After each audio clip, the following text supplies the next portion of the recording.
നമ്മുടെ അംഗങ്ങൾ, ട്രസ്റ്റ് അംഗങ്ങൾ, നമ്മളെ കമ്മിറ്റി അംഗങ്ങൾ. ആറ്റുകാൽ പൊങ്കാല മഹോത്സവം ഈ മാസം 26-ാം തീയതി 23-ാം തീയതി ആരംഭിക്കുകയാണ്. മാർച്ച് 3-ാം തീയതിയാണ് നമ്മുടെ പൊങ്കാല. അതിലേക്ക് വേണ്ടിയിട്ടുള്ള ഒരുക്കിയിട്ടുള്ള ക്രമീകരണങ്ങളെപ്പറ്റി വിശദീകരിക്കാൻ വേണ്ടിയാണ് ഞാൻ യോഗം ഇവിടെ കൂടുന്നത്. ഞങ്ങളുടെ ക്ഷണം സ്വീകരിച്ച് ഇവിടെ എത്തിയിട്ടുള്ള പത്രപ്രവർത്തകർക്കും എല്ലാവർക്കും ട്രസ്റ്റിൻ്റെ കാര്യത്തിൽ ഞാൻ സ്വാഗതം അർപ്പിക്കുന്നു. മുൻകാലങ്ങളിലും നമ്മളെ പത്രപ്രവർത്തകരെല്ലാം വേണ്ട സഹായങ്ങൾ നമുക്ക് ചെയ്തിട്ടുണ്ട്. ഇനി മേലിലും നിങ്ങളെ സഹായം ഉണ്ടാവണമെന്ന് അഭ്യർത്ഥിക്കുന്നു. ബഹുമാനപ്പെട്ട പത്ര, ദൃശ്യ, മാധ്യമ പ്രവർത്തകർ സുഹൃത്തുക്കളെ, പ്രസ് ക്ലബിൻ്റെ ഭാരവാഹികളെ, ഇവിടെ എത്തിച്ചേർന്നിട്ടുള്ള ടെലിവിഷൻ വിവിധ ചാനലുകളുടെ പ്രതിനിധികളെ, എല്ലാവർക്കും ആറ്റുകാൽ ഭഗവതി ക്ഷേത്രം ട്രസ്റ്റിൻ്റെ പേരിൽ സ്വാഗതവും എല്ലാവർക്കും നമസ്കാരം. നാം ഇന്നിവിടെ കൂടിയിരിക്കുന്നത് ഉത്സവവുമായി 1926 പൊങ്കാല മഹോത്സവവുമായി അതിൻ്റെ നടത്തിപ്പ് ക്രമീകരണങ്ങളെപ്പറ്റി വിശദമായിട്ടുള്ള ക്രമീകരണങ്ങൾ എല്ലാവരിലും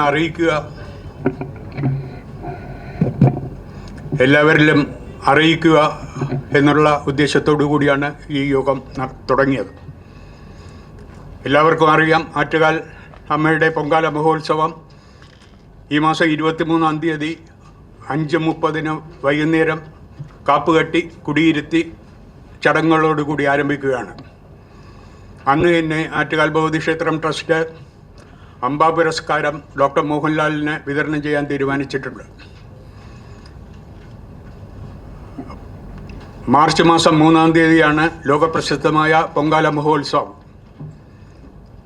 അന്ന് രാവിലെ 9:45 അടുപ്പ് കെട്ട് പൊങ്കാലക്കാർക്ക് ക്ഷേത്രത്തിൽ നിന്നും തീ പകരുന്ന ചടങ്ങ് നടക്കുന്നത്. അന്ന് തന്നെ 2:15 പൊങ്കാല നിവേദ്യം നടത്തുകയാണ്. ഈ വർഷത്തെ ഏറ്റവും വലിയ ഒരു പ്രത്യേകത, ഈ പൊങ്കാല മഹോത്സവ ദിവസം തന്നെ ചന്ദ്രഗ്രഹണം നടക്കുന്നു എന്നുള്ള ഒരു വിശേഷം കൂടെ ഇതിലുണ്ട്. അപ്പം ജ്യോതിഷ വിധിപ്രകാരം ഉച്ചയ്ക്ക് 3:10 മുതൽ 7 മണി വരെ ദേവീ ദർശനം ഭക്തർക്ക് നൽകാൻ കഴിയുന്നില്ല. വൈകുന്നേരം 7 മണിക്ക് നട തുറക്കുന്നതാണ്. അതിനുശേഷം 8 മണിക്ക് ചൂരൽ കുത്ത തുടങ്ങുന്നു. അതിനുശേഷം 11 മണിയോടുകൂടി ആറ്റുകാൽ അമ്മ പ്രൊസഷൻ ആരംഭിക്കുകയാണ്. ഇതിലേക്ക് വേണ്ടിയുള്ള എല്ലാ ക്രമീകരണങ്ങളും കഴിഞ്ഞ 3 മാസമായിട്ട് ട്രസ്റ്റും നടത്തിക്കൊണ്ടിരിക്കുകയാണ്.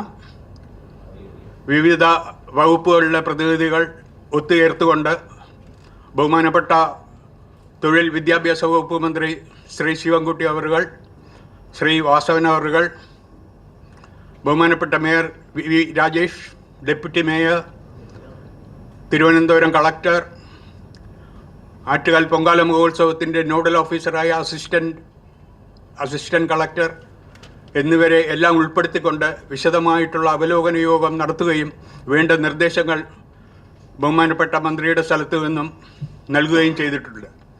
ആറ്റുകാൽ ഭഗവതി ക്ഷേത്രം ട്രസ്റ്റിൻ്റെ എല്ലാവിധ പ്രവർത്തനങ്ങളും ഏകദേശം ഒരു രൂപത്തിലേക്ക് ഇപ്പോൾ എത്തിയിട്ടുണ്ട്.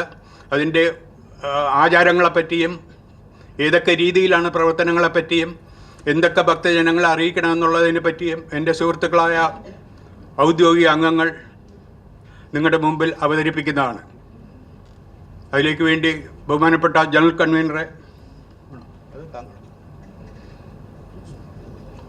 കൺവീനറെ ക്ഷണിക്കുന്നു.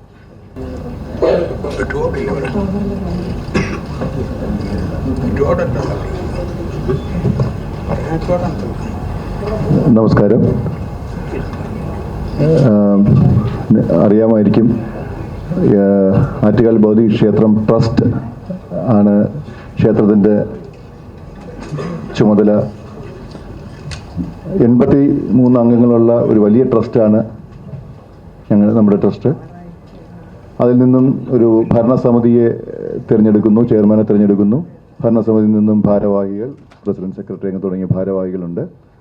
ഉത്സവമാകുമ്പോൾ ഒരു കോർപ്പറേറ്റ് മെമ്പേഴ്സിനും കൂടെ ചേർത്തൊരു 132 അംഗങ്ങൾ അടങ്ങുന്നൊരു വലിയ ഒരു ഉത്സവ കമ്മിറ്റി രൂപീകൃതമാകുന്നു. ആ ഒരു ഉത്സവ കമ്മിറ്റിയുടെ കീഴിൽ ഒരു ഉത്സവ കമ്മിറ്റിയിൽ നിന്നും ജനറൽ കൺവീനറെയും ജോയിന്റ് ജനറൽ കൺവീനറെയും തിരഞ്ഞെടുക്കുന്നു. വിവിധ സബ് കമ്മിറ്റികൾ എടുക്കുന്നു. വിവിധ സബ് കമ്മിറ്റികളുടെ കീഴിലാണ് വിവിധ പ്രവർത്തനങ്ങൾ നടത്തിക്കൊണ്ടുവരുന്നത്. അപ്പം ഒരുക്കങ്ങളെല്ലാം ഏകദേശം അവസാന ഘട്ടത്തിലാണ്. ഈ പ്രാവശ്യത്തെ വിവിധ അവലോകന യോഗങ്ങളുടെ കാര്യം ഓൾറെഡി പറഞ്ഞു കഴിഞ്ഞു അദ്ദേഹം. അപ്പോൾ ഇനിയും 6ഓളം അവലോകന യോഗങ്ങൾ വിവിധ ജനപ്രതിനിധികളുടെയും ഉദ്യോഗസ്ഥരുടെയും നേതൃത്വത്തിൽ അല്ലെങ്കിൽ അധ്യക്ഷതയിൽ നടന്നു കഴിഞ്ഞു. ഇനിയും കുറച്ച് ഏതാനും യോഗങ്ങൾ കൂടെ ഉണ്ടാകുമെന്നാണ് അറിയിച്ചിട്ടുള്ളത്. ബാക്കി ഈ യോഗങ്ങളെല്ലാം ചെയ്യുന്ന വിവിധ സർക്കാർ വകുപ്പുകളുടെ പ്രവർത്തനങ്ങൾ ഏകോപിപ്പിക്കാനും അതിന് ഏറ്റവും ഭംഗിയായി ഉത്സവം നടത്തുന്നതിലേക്കും വേണ്ടിയിട്ടാണ് ഈ യോഗങ്ങൾ നടത്തി വരുന്നത്. എന്തായാലും നിങ്ങളെല്ലാം കണ്ട് അറിഞ്ഞതുപോലെ തന്നെ ഒരുക്കങ്ങളെല്ലാം അവസാന ഘട്ടത്തിലാണ്. ഇനി ഏതാനും ദിവസങ്ങൾ മാത്രമേ ഉള്ളൂ. ഒരുക്കങ്ങളെല്ലാം അതിനു മുമ്പ് പൂർത്തിയാകുന്നതാണ്. നന്ദി. എല്ലാവർക്കും നമസ്കാരം. ഇപ്പോൾ ഇവിടെ കാര്യങ്ങൾ വിശദീകരിച്ചു. നിങ്ങൾക്ക് ഏവർക്കും അറിയാം എല്ലാ കാര്യങ്ങളും, എങ്കിലും പറയുകയാണ്. നമ്മുടെ ഉത്സവം ഫെബ്രുവരി 23 ആരംഭിക്കുന്നു. കാപ്പുകെട്ട് ചടങ്ങിനെ കുറിച്ച് പറഞ്ഞു. ഫെബ്രുവരി 25 കുത്തിയോട്ട ചടങ്ങ് ആരംഭിക്കുന്നത്. അതായത് ഞങ്ങൾക്കിപ്പോൾ 581 കുത്തിയോട്ട ബാലന്മാരെയാണ് രജിസ്റ്റർ ചെയ്തിരിക്കുന്നത്. അവരുടെ പല വർഷങ്ങളിൽ നിന്നും വ്യത്യസ്തമായി ഇപ്പോൾ 2 വർഷത്തിനുള്ളിൽ പാരൻസിൻ്റെ മീറ്റിംഗ് ഉത്സവം തുടങ്ങുന്നതിന് മുമ്പെയാണ് ഞങ്ങൾ പാരൻസുമായിട്ട് സംസാരിക്കുന്നത്. കാരണം എന്തെന്ന് വെച്ചാൽ ഈ കുത്തിയോട്ടം നിൽക്കുമ്പോൾ അവർക്ക് നേരിടുന്ന ബുദ്ധിമുട്ടുകൾ ഉണ്ടെങ്കിൽ അതിനെക്കുറിച്ചും, കാരണം ഇതൊരു ചടങ്ങാണ്, നമുക്ക് ആ ചടങ്ങനുസരിച്ച് കാര്യങ്ങൾ ചെയ്യാൻ സാധിക്കുകയുള്ളൂ. അപ്പോൾ ആ ചടങ്ങിനെക്കുറിച്ചും അവരുടെ ഭക്ഷണ ക്രമീകരണങ്ങളെക്കുറിച്ചും ഒക്കെ വിശദമായിട്ട് പാരൻസിന് ഞങ്ങൾ പറഞ്ഞു കൊടുക്കുന്നു. അപ്പോൾ അതവർക്ക് മനസ്സിലാക്കാനും കുട്ടികളിലെ ഇപ്പോൾ ഞങ്ങൾ ഈ പ്രാവശ്യം ചെയ്തത് 15-ാം തീയതിയാണ്. അപ്പോൾ 25-ാം തീയതിയാണ് കുട്ടികൾ ക്ഷേത്രത്തിൽ വരുന്നത്. അപ്പോൾ ഒരു 10 ദിവസം അവർക്ക് കുട്ടികൾക്ക് ഈ കാര്യങ്ങളൊക്കെ പറഞ്ഞ് അവരെ ഒരു അവബോധം സൃഷ്ടിക്കാൻ സാധിക്കും. അപ്പോൾ കുട്ടികൾക്കും അതിനെക്കുറിച്ച് ഒരു അറിവുണ്ടാവും. ഈ മീറ്റിങ്ങിൽ കുട്ടികളും വരാറുണ്ട്. അവർ വളരെ ഇതൊക്കെ കേട്ട് ശ്രദ്ധിച്ചിരുന്ന് കേൾക്കുന്നുമുണ്ട്. അപ്പോൾ അങ്ങനെ ഓരോ വർഷവും ഈ പറഞ്ഞതുപോലെ ഓരോ ചടങ്ങും അല്ലെങ്കിൽ ഓരോ രീതികളുമൊക്കെ വളരെ നല്ല രീതിയിൽ അച്ചടക്കത്തോടു കൂടി ചെയ്യുന്നതിന് വേണ്ടി ട്രസ്റ്റ് വളരെ അധികം പ്രയത്നിക്കുന്നുണ്ട്. കുത്തിയോട്ടത്തെക്കുറിച്ച് പറയുകയാണെങ്കിൽ ഫെബ്രുവരി 25 രാവിലെ 8:45 ചടങ്ങ് ആരംഭിക്കുന്നത്. കുത്തിയോട്ട വ്രതം ആരംഭിക്കുന്നത്. എല്ലാവർക്കും അറിയാവുന്ന പോലെ കുട്ടികൾ വന്ന് അവിടെ ക്ഷേത്രക്കുളത്തിൽ കുളിച്ച് ഒറ്റ തോർത്തുടുത്ത് 7 നാണയങ്ങൾ കയ്യിൽ വെച്ച് അത് മേൽശാന്തിയിൽ നിന്നും പ്രസാദവും വാങ്ങി നാണയം പള്ളിപ്പലകയിൽ വെച്ച് അത് അങ്ങനെയാണ് വ്രതം ആരംഭിക്കുന്നത്. അത് കഴിഞ്ഞാൽ കുട്ടികൾ ഞങ്ങളുടെ അമ്മയുടെ കൂടെ താമസിക്കുന്ന കുത്തിയോട്ട ബാലന്മാരാണ്. 7 ദിവസം ക്ഷേത്രത്തിൽ താമസിച്ച് ക്ഷേത്രത്തിലെ ചടങ്ങുകൾ പങ്കെടുത്ത് ഭക്ഷണ ക്രമീകരണങ്ങളോടുകൂടി 1008 നമസ്കാരങ്ങൾ പൂർത്തിയാക്കി കുട്ടികൾ 9ാം ഉത്സവ ദിവസം, അതായത് പൊങ്കാല ദിവസം ഒരുങ്ങി ബാലന്മാരെല്ലാം വളരെ നല്ല രീതിയിലുള്ള വസ്ത്രധാരണമൊക്കെ നടത്തി ദേവിക്ക് മുമ്പ് അവർ ശാസ്താ ക്ഷേത്രത്തിലേക്ക് പോവുകയാണ്. അപ്പോൾ അത് മാർച്ച് 25 കുത്തിയോട്ടം. അതിന് പിന്നെ മാർച്ച് 3 പൊങ്കാല. എല്ലാവർക്കും അറിയാവുന്ന പോലെ ഇവിടെ പറഞ്ഞു കഴിഞ്ഞു. പൊങ്കാല ദിവസത്തെ ഒരു പ്രത്യേകത എന്ന് വെച്ചാലും അതും പറഞ്ഞു, ചന്ദ്രഗ്രഹണം. അപ്പോൾ അത് ഞങ്ങളെ സംബന്ധിച്ച് കുറേ ഞങ്ങളുടെ ഉത്തരവാദിത്വം കൂടുന്ന ഒരു സന്ദർഭമാണ്. അതായത് 3:10 മുതൽ 7 മണി വരെ നട അടച്ചിരിക്കും. അപ്പോൾ ദർശനം ഉണ്ടാവില്ല. മാത്രമല്ല താലപ്പൊലി കുട്ടികളുടെ കാര്യം നോക്കുകയാണെങ്കിൽ 3:10 വരെ താലപ്പൊലി നമുക്ക് എന്തായാലും അകത്ത് കയറാൻ പറ്റില്ല. കാരണം 3:10 മുമ്പേ ഞങ്ങൾക്ക് നട അടക്കുന്നതിന് മുമ്പേ ക്ഷേത്രവുമായി ബന്ധപ്പെട്ട് ചെയ്ത് തീർക്കേണ്ട ചടങ്ങുകളുണ്ട്. അതുകൊണ്ട് 1:30 മുമ്പ് തന്നെ താലപ്പൊലി കുട്ടികൾ ക്ഷേത്രത്തിൽ എത്തിച്ചേരണമെന്ന് ഞങ്ങൾ എല്ലാ മീഡിയയിലും, പത്രവും ദൃശ്യവും എല്ലാ മീഡിയയിലും കിട്ടുന്ന സന്ദർഭങ്ങളിലൊക്കെ കൃത്യമായിട്ട് പറഞ്ഞിട്ടുണ്ട്. അത് ഇനിയും നിങ്ങളുടെ സഹകരണത്തോടു കൂടി കേരളം ഒട്ടുക്കും അറിയണം. കാരണം കുട്ടികൾ വന്നാൽ വരുന്ന ബുദ്ധിമുട്ട് നിങ്ങൾക്ക് ഏവർക്കും മനസ്സിലാവും. കാരണം ക്ഷേത്രം അടച്ചിരിക്കും, അവർ വളരെ പ്രതീക്ഷയോടെ ഒരു ചടങ്ങിന് വരുന്നതാണ്. അപ്പോൾ അതാണ് നിങ്ങൾ ഏറ്റവും കൂടുതൽ ഞങ്ങൾക്ക് ചെയ്തു തരേണ്ട ഒരു ഉപകാരം. അത് എല്ലായിടത്തും എത്തിക്കുക എന്നുള്ളത്, അത് ഹൈലൈറ്റ് ചെയ്ത് തന്നെ പറയണം. അത് കഴിഞ്ഞാൽ പിന്നെ 7 മണിക്ക് നട തുറന്നു കഴിഞ്ഞാൽ 8:30 ചൂരൽകുത്ത് ചടങ്ങ് തുടങ്ങും. അതിനു മുമ്പേയും ഈ പറഞ്ഞ പോലെ ക്ഷേത്രത്തിൻ്റെതായ ചില ചടങ്ങുകൾ തീർക്കേണ്ടതായിട്ടുണ്ട്. അപ്പോൾ അതിനും ആ സമയത്തും എന്തായാലും താലപ്പൊലിയോ മറ്റൊന്നും നടക്കില്ല. അപ്പോൾ ഈ ഒരു കാര്യം താലപ്പൊലി കുട്ടികളെയാണ് ഞങ്ങൾ കൂടുതൽ ഹൈലൈറ്റ് ചെയ്യുന്നത്. കാരണം 1:30 മുമ്പേ 2:15 നിവേദ്യമെങ്കിലും ഈ താലപ്പൊലി 1:30 മുമ്പ് ക്ഷേത്രത്തിലെത്തി ദേവിയെ തൊഴുതു പോകണം എന്നുള്ള ഒരു അഭ്യർത്ഥന ഞങ്ങളുടെ ട്രസ്റ്റിൻ്റെ ഭാഗത്തുനിന്ന് എല്ലാ ഭക്തജനങ്ങൾക്കും നൽകണം.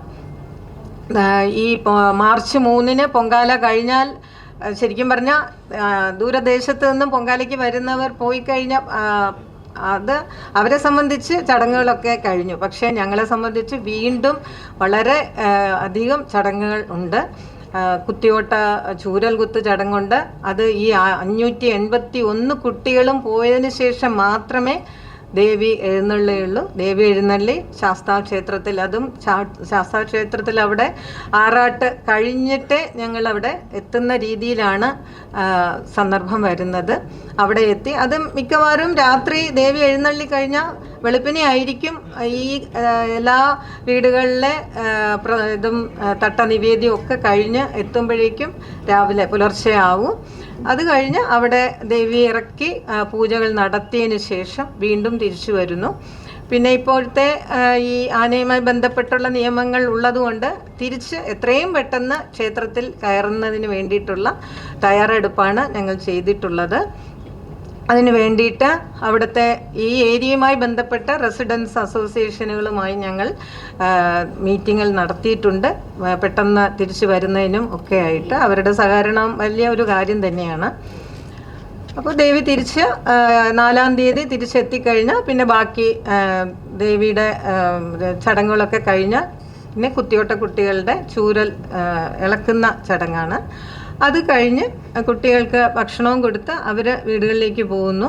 പിന്നെ മാർച്ച് 4 രാത്രിയിൽ കാപ്പഴിക്കൽ, പിന്നെ കുരുതി തർപ്പണം. ഇതോടുകൂടി നമ്മൾ ഇത്രയും കാലം ഈ പറഞ്ഞതുപോലെ 5-6 മാസം കൊണ്ടാണ് ട്രസ്റ്റും സർക്കാരും ഒക്കെ ചേർന്ന് ട്രസ്റ്റിന് അതിൻ്റേതായ ഒരുപാട് പ്രവൃത്തികൾ ചെയ്യുന്നത്. അത് വളരെ ഭംഗിയായിട്ട് പര്യവസാനിക്കുന്നതിന് വേണ്ടി ഞങ്ങൾ നിരന്തരം അമ്മയോട് പ്രാർത്ഥിച്ചുകൊണ്ടിരിക്കുന്നതാണ്.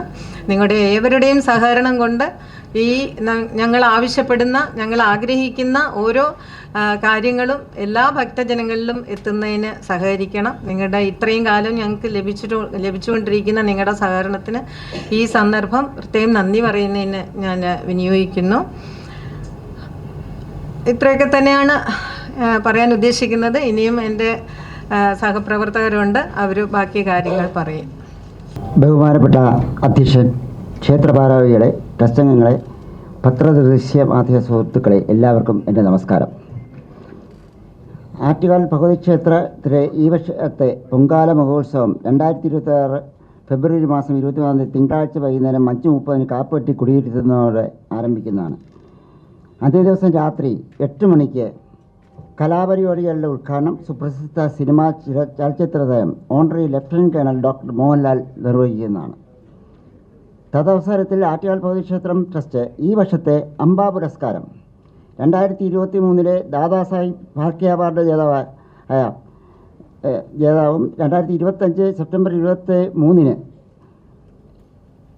അവാർഡ് ഏറ്റുവാങ്ങിയ ഓണററി ലഫ്റ്റനന്റ് കേണൽ ഡോക്ടർ മോഹൻലാലിന് നൽകി ആദരിക്കുന്നതാണ്.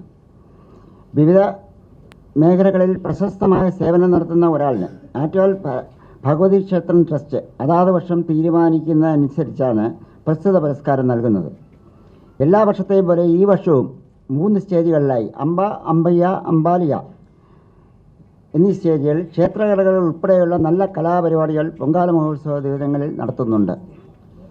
ഒറ്റത്തവണ ഉപയോഗത്തിലുള്ള plastic, paper, cup, plate, cover എന്നിവയുടെ ഉപയോഗത്തിന് സർക്കാർ കർശന നിയന്ത്രണം ഏർപ്പെടുത്തിയിട്ടുള്ളതിനാലും പൊങ്കാല അർപ്പണത്തിന് ഗ്രീൻ പ്രോട്ടോക്കോൾ പാലിക്കേണ്ടതിനാലും പൊങ്കാല സമർപ്പിക്കുന്നവരും വിവിധ സ്ഥലങ്ങളിൽ പൊങ്കാല മഹോത്സവകാലത്ത് സ്റ്റാളുകൾ നടത്തുന്നവരും ഭക്തജനങ്ങൾക്ക് ഭക്ഷണവും കുടിവെള്ളവും സൗജന്യമായി വിതരണം ചെയ്യുന്നവരും പരിസ്ഥിതിക്ക് ദോഷം വരാത്ത കപ്പുകൾ, പ്ലേറ്റുകൾ ഉപയോഗിക്കേണ്ടതാണ്. ഗ്രീൻ പ്രോട്ടോക്കോൾ പാലിക്കപ്പെടുന്നുവെന്ന് ഉറപ്പാക്കുന്നതിനായി തിരുവനന്തപുരം കോർപ്പറേഷനും ശുചിത്വ മിഷനുമായി സംയുക്ത പരിശോധന നടത്തുകയും ഗ്രീൻ പ്രോട്ടോക്കോൾ പാലിക്കാത്തവരെതിരെ കർശന നടപടി സ്വീകരിക്കുമെന്നും അവർ അറിയിച്ചിട്ടുണ്ട്. ആറ്റുകാൽ പൊങ്കാലയോടനുബന്ധിച്ച് അന്നദാനം നടത്തുന്ന ഏജൻസികളുടെ യോഗം തിരുവനന്തപുരം കോർപ്പറേഷൻ നടത്തുന്നതിന് അന്നദാന രജിസ്ട്രേഷൻ കൗണ്ടർ ഏർപ്പെടുത്തുന്നതുമാണ്. ക്ഷേത്ര പരിസരത്തും നഗരത്തിലെ വിവിധ ഭാഗങ്ങളിലെ ഹോട്ടലുകൾ, താൽക്കാലിക വിപണന കേന്ദ്രങ്ങൾ, സംഘടനകൾ, സ്ഥാപനങ്ങൾ എന്നിവയിൽ നൽകുന്ന കുടിവെള്ളം, ആഹാര സാധനങ്ങൾ എന്നിവയുടെ സാമ്പിളുകൾ പരിശോധിച്ച് ഗുണനിലവാരം ഉറപ്പുവരുത്തുന്നതിലേക്കായി ഭക്ഷ്യസുരക്ഷാ വകുപ്പ് പരിശോധന നടത്തുന്നതിലേക്കായി സ്ക്വാഡുകൾ രൂപീകരിച്ചിട്ടുണ്ടെന്ന് അറിയിച്ചിട്ടുണ്ട്. ഉത്സവകാലങ്ങളിൽ താൽക്കാലികമായി പ്രവർത്തിക്കുന്ന വിപണന കേന്ദ്രങ്ങൾ, അന്നദാനം നൽകുന്ന സംഘടനകൾ, കുടിവെള്ളം വിതരണം നടത്താൻ ഉദ്ദേശിക്കുന്ന സംഘടനകൾ എന്നിവരുടെ താൽക്കാലിക ലൈസൻസ് ആവശ്യമായ രേഖകൾ പരിശോധിച്ച് ഭക്ഷ്യസുരക്ഷാ വകുപ്പ് നൽകുന്നതാണ്. ക്ഷേത്ര പരിസരത്തും ഭക്ഷ്യസുരക്ഷാ വകുപ്പിൻ്റെ ഒരു താൽക്കാലിക ഓഫീസ് രൂപീകരിച്ച് പരിശോധന നടത്തുന്നതാണ്. ഉച്ചഭാഷിണികളുടെ ഉപയോഗം ജില്ലാ മലിനീകരണ ബോർഡ് നിരീക്ഷിക്കുന്നതും അനുവദനീയമായ പരിധിക്കുള്ളിൽ അല്ലാത്ത ഉച്ചഭാഷിണി ഉപയോഗങ്ങൾക്കെതിരെ അവർ നടപടി സ്വീകരിക്കുന്നതാണെന്ന് അറിയിച്ചിട്ടുണ്ട്. ഈ വർഷത്തെ പൊങ്കാല മഹോത്സവം വളരെ ഭംഗിയായ രീതിയിൽ നടത്തുന്നതിന് അതിനുവേണ്ട പ്രചാരണം എല്ലാ മാധ്യമപ്രതിനിധികളിൽ നിന്നും പ്രതീക്ഷിച്ചുകൊണ്ട് എല്ലാവർക്കും ആറ്റുകാലമ്മയുടെ അനുഗ്രഹം ഉണ്ടാവട്ടെ എന്ന് പ്രാർത്ഥിച്ചുകൊണ്ട് നിർത്തുന്നു. എല്ലാവർക്കും എൻ്റെ നമസ്കാരം. ഈ ഉത്സവ ദിവസം തുടങ്ങുന്നത് തൊട്ട് തീരുന്നതും വരെയുള്ള ഒരുക്കങ്ങൾ, അതായത് നമ്മുടെ പ്രസാദ ഊട്ട്, മെസ്സ് എന്നിവയെക്കുറിച്ച് പറയാനാണ് എന്നെ ഏൽപ്പിച്ചിരിക്കുന്നത്. അപ്പം ഈ 10 ദിവസങ്ങളിലും നമ്മുടെ 2 മണ്ഡപങ്ങളിലായി നമ്മുടെ അമ്പ ഓഡിറ്റോറിയം, കാർത്തിക മണ്ഡപം, ഇവിടെയെല്ലാം വരുന്ന ഭക്തജനങ്ങൾക്ക് പ്രസാദ ഊട്ട് ഉണ്ടായിരിക്കുന്നതാണ്, അന്നദാനം. അപ്പം 9 ദിവസം. അപ്പം അതിൽ ഏതാണ്ടൊരു 15,000-ന് മേൽ ഭക്തജനങ്ങൾക്ക് പ്രസാദം നൽകാൻ കഴിയുമെന്നാണ് വിചാരിക്കുന്നത്. അതുപോലെ നമ്മുടെ മെസ്സ് സംഘടിപ്പിച്ചിരിക്കുന്നത് ദേവി ഓഡിറ്റോറിയത്തിലാണ്. അവിടെ നമ്മുടെ പോലീസ് ഡിപ്പാർട്ട്മെൻറ്റ്, മറ്റ് ഡിപ്പാർട്ട്മെൻറ്റുകൾ എല്ലാവർക്കുമുള്ള ഭക്ഷണം സജ്ജീകരിക്കുന്നുണ്ട്.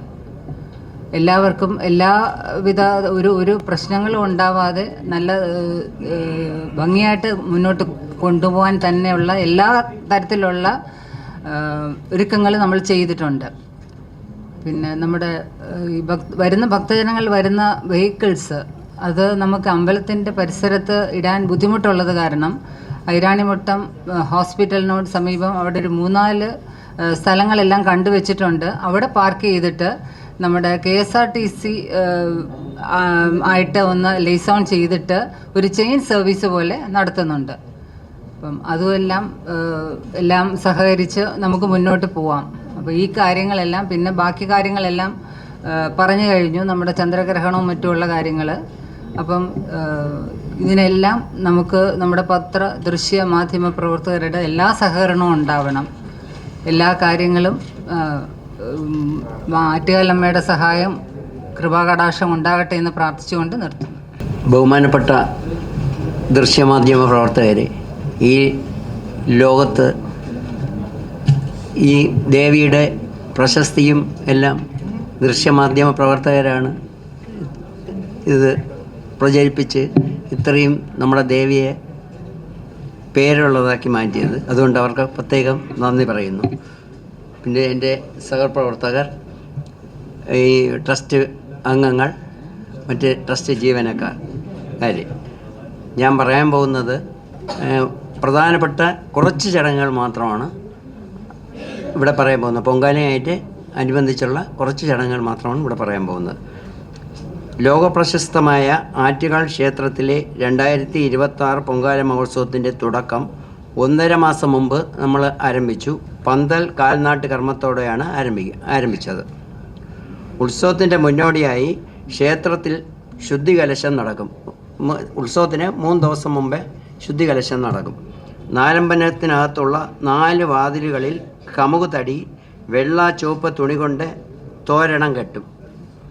തോറ്റമ്പാട്ട് പാടുന്നതിനായി ക്ഷേത്രത്തിൻ്റെ മുൻവശത്തെ ക്ഷേത്രത്തിൽ നിന്നും 41 ചുവട് അകലെ ഓലകളും മടലുകളും കൊണ്ട് പുരകെട്ടി അതിനകത്ത് ചെമ്മണ്ണ് കൊണ്ട് തിട്ടയുണ്ടാക്കി അതിന് മുകളിലിരുന്ന് ദേവിയെ തോറ്റം പാടി സ്തുതിക്കുകയാണ് ചെയ്തു വരുന്നത്.